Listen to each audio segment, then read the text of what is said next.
doing the first negative rebuttal.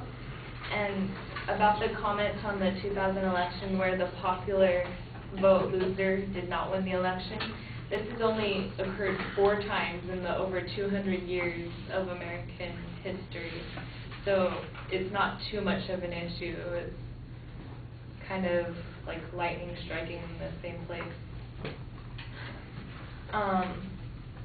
Also, with the direct elections, where candidates would only campaign in the biggest states because of that would get them the most votes, and they would have focused their attention on the few largest states, for example, California, Texas, Pennsylvania, and New York, and bypass the smaller states. So the campaigns would really be designed to appeal to the people in bigger states, and the smaller states would just completely be ignored for it.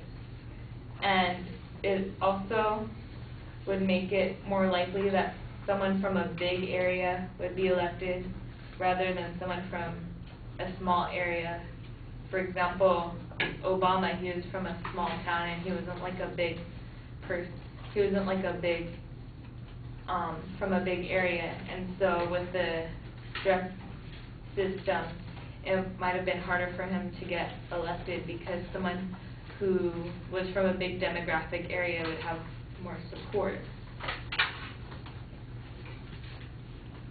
Also, there's the issue of election fraud with direct election, because in a pure direct election, any number of fraudulent votes would have a direct impact on the results nationwide, such as like if someone changes around the numbers in the election, someone who counts the wrong vote, puts in the wrong number, it could sway the whole election rather than just affecting one state.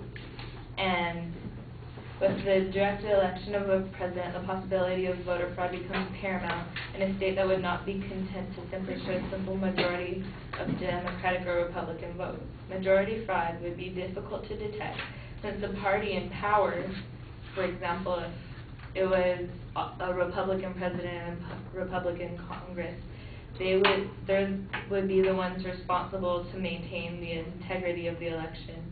And so, of course, they'd try to sway the votes to keep their party in power. And it would be something akin to letting the fox manage the hen house. Also, with the direct election, there would be too many candidates because it wouldn't limit it to a two-party system as much. And so my opponents complain that with the Electoral College, the winner of the popular vote might not win, but with the direct election, the winning candidate might not have even the popular vote. With the direct election, you may have 10 or 20 candidates running for president because of all the different parties they can represent, where the winning candidate might capture 20 to 25% of the popular vote. Considering the larger percentage of the population that chooses not to vote, the winning candidate may realistically be placed in the office with a backing of 10 to 20% of the possible voters. Also, instead of just abolishing the Electoral College, why not just try to fix the problems with it?